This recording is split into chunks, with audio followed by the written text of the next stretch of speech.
Nesse vídeo, eu vou falar de um dos celulares mais vendidos na faixa de R$ 1.000 e por que ele faz tanto sucesso.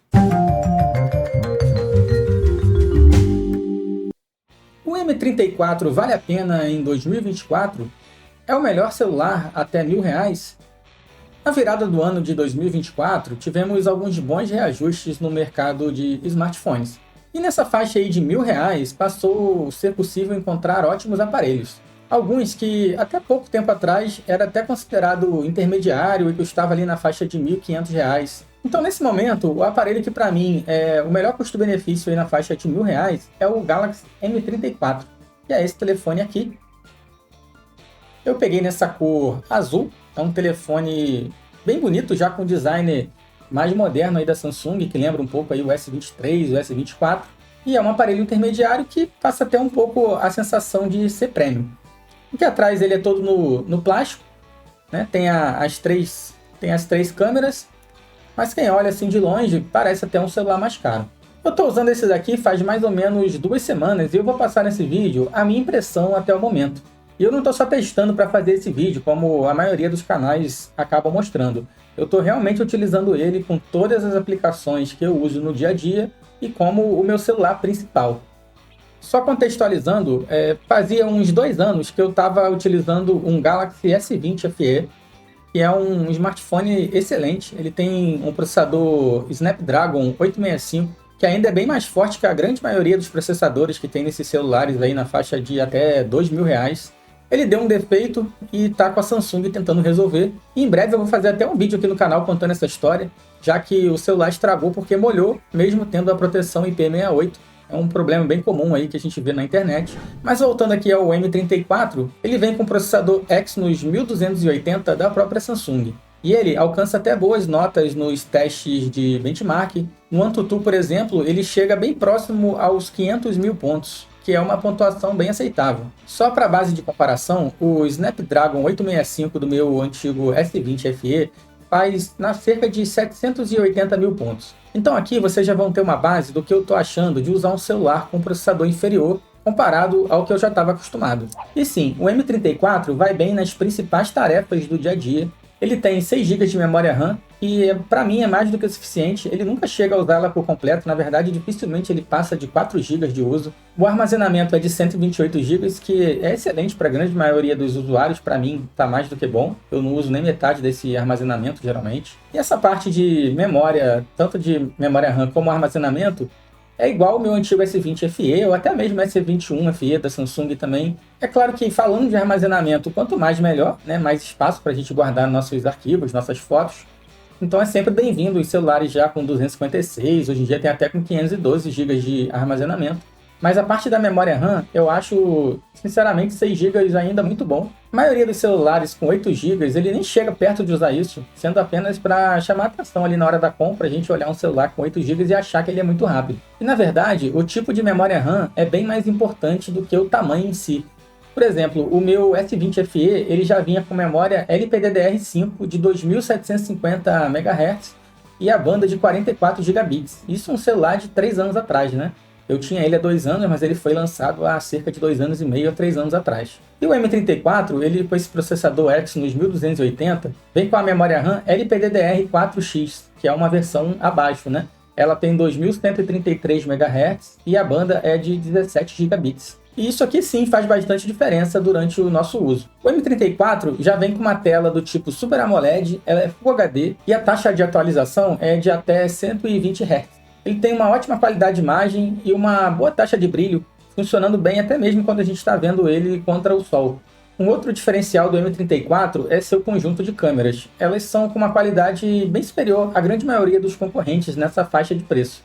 Ele tem 3 câmeras, uma principal de 50 megapixels, que é essa aqui de cima, a wide de 8 megapixels e uma macro de 2 megapixels, já que a câmera frontal é de 13 megapixels. É claro que a questão de quantidade de megapixels não é exatamente o que define se uma câmera é boa ou não, mas eu vou mostrar aqui algumas fotos que eu tirei com ele, essas que vocês estão vendo.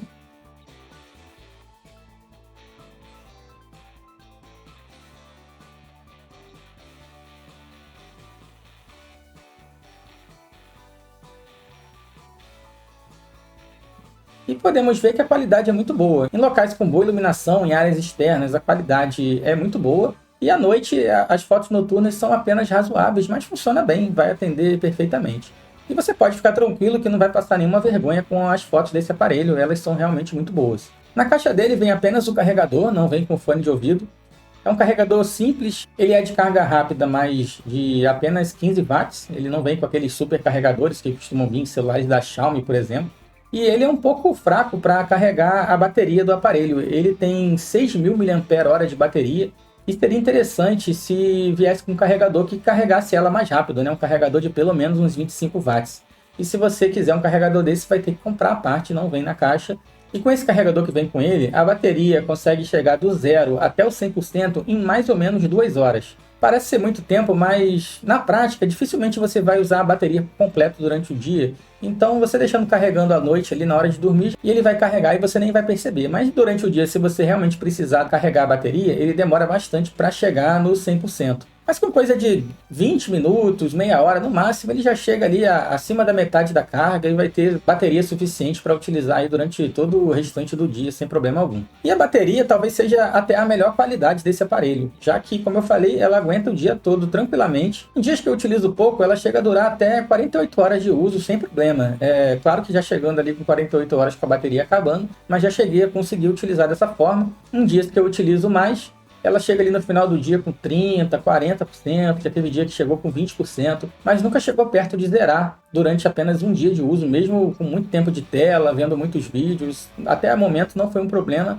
e esse é realmente uma das melhores qualidades desse aparelho, uma das maiores baterias que a gente tem no mercado. Uma outra vantagem é que recentemente ele recebeu a atualização para o Android 14 e com a nova One UI 6.0 da Samsung e ficou com um visual mais moderno e interessante. Ele que é um aparelho que foi lançado ali por volta de setembro, outubro de 2023, então ainda está bem recente, é um celular bem moderno e vai receber ainda várias atualizações. Se eu não me engano, a Samsung prometeu até 4 atualizações de Android para ele, então são 4 anos aí de atualização do sistema operacional e mais alguns anos de atualização de segurança. Então é um aparelho que vai durar bastante tempo nesse quesito de parte de software. Bom, e agora eu vou falar de alguns pontos negativos. Eu já adianto que todos eles são aceitáveis pensando no valor que custa o aparelho, mas para mim a proteção contra poeira e água, que tem por exemplo no A54, que vem com aquela IP67, acaba fazendo bastante falta. Mesmo que ele não tivesse o IP67, ele poderia vir com alguma proteção nesse sentido. Ele não chega a ter proteção nem aqui na caixinha de chip, geralmente aquelas borrachinhas para evitar que entre uma umidade, ele não tem nenhuma proteção contra água e poeira. Então esse é um ponto que a gente tem que ter bastante atenção.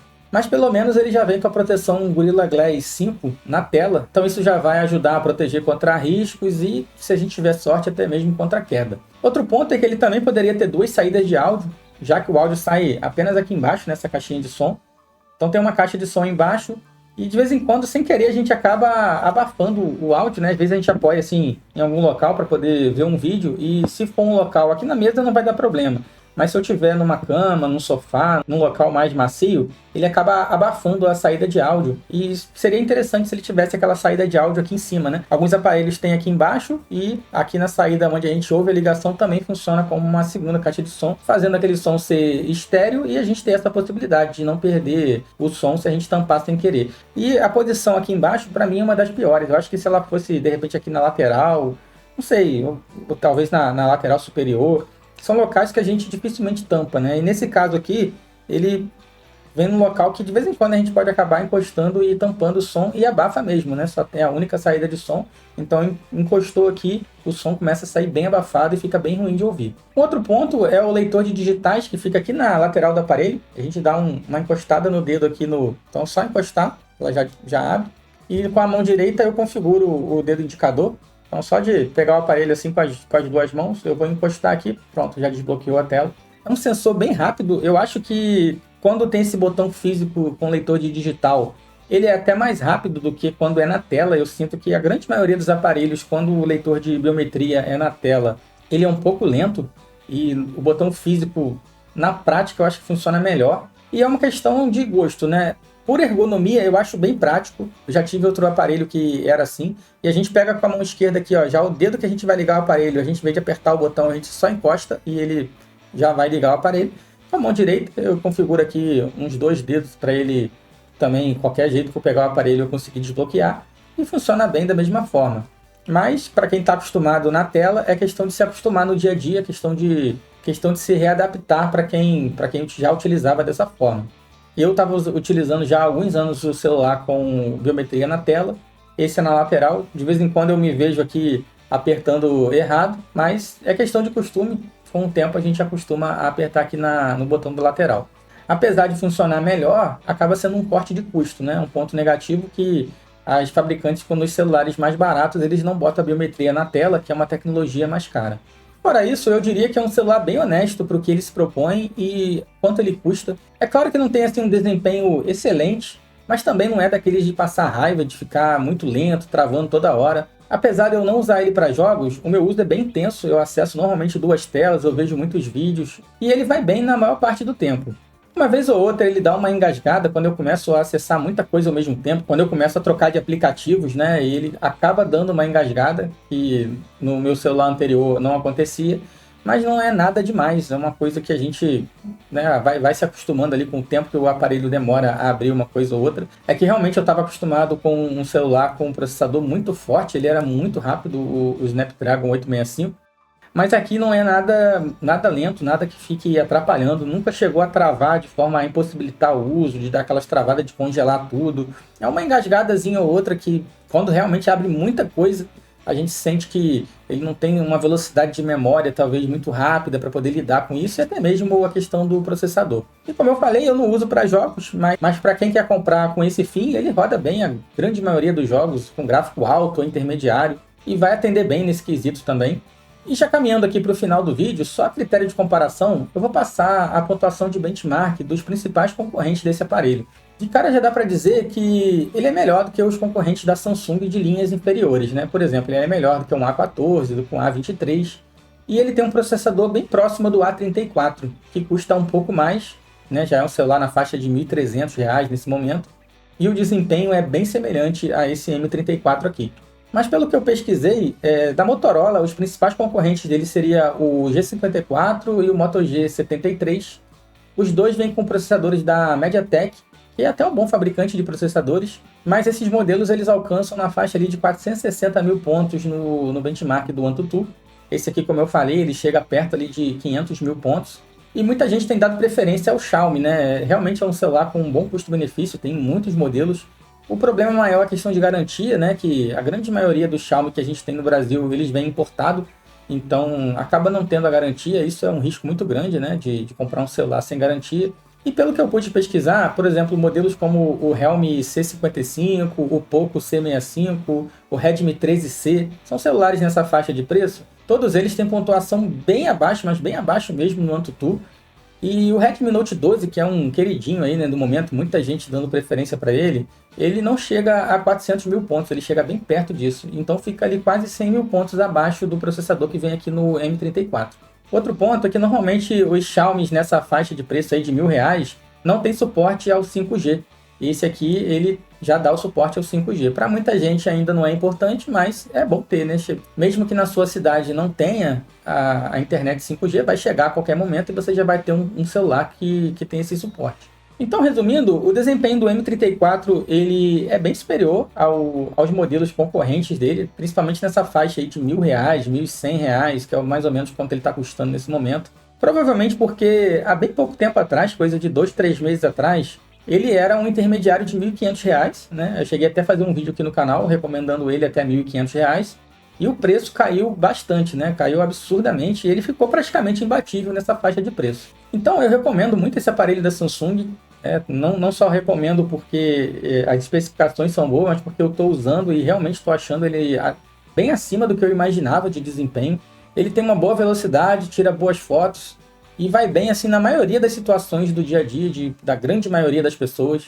E nessa faixa de R$ 1.000 eu creio sim que é a melhor compra. Esse aparelho aqui, por exemplo, eu paguei R$ 991 em uma promoção na Magalu. Essa promoção nós colocamos no nosso grupo de ofertas e também nas nossas redes sociais e vendeu bastante. Muitas pessoas conseguiram aproveitar esse preço. Hoje ele já voltou ao preço normal, ali na faixa de R$ 1.100, mais ou menos. Uma vez ou outra ele acaba baixando ali, chegando mais perto de R$ 1.000. o que não deixa de ser um valor justo para o que o aparelho entrega. Então, se você não quiser perder nenhuma promoção, clica no link aí na descrição e siga a gente nas redes sociais. Aproveita e já clica no like e se inscreve no canal, ativa o sininho das notificações para ficar sempre por dentro das nossas análises. Eu vou deixar aqui na descrição e no primeiro comentário fixado os links com o menor preço que eu achei do M34 nesse momento. Dá uma olhada que de repente ele pode estar com um super desconto nesse momento que você está vendo o vídeo. E se você quiser ser avisado quando ele baixar de preço, entra no nosso grupo de ofertas no WhatsApp. O link também está aí embaixo na descrição. E toda vez que um celular como esse aqui, que é um celular que a grande maioria das pessoas estão procurando, ele chega com preço bem baixo, a gente acaba colocando lá no nosso grupo de ofertas, então vale bastante a pena. O nosso grupo de ofertas ele é totalmente independente, tem muitos grupos de oferta aí na internet, mas o pessoal acaba repetindo colocando a mesma coisa que os outros. O nosso a gente realmente coloca quando os preços estão bem atrativos, então não fica aquele monte de mensagem durante o dia com promoções assim, digamos que repetida. Então vale bastante a pena, recomendo bastante que vocês participem. Se ficou qualquer dúvida, pode deixar aí nos comentários que eu vou tentar te ajudar. Se gostou do vídeo, clica no like, se inscreve no canal, compartilha com seus amigos. Eu vou ficando por aqui. Até o próximo vídeo!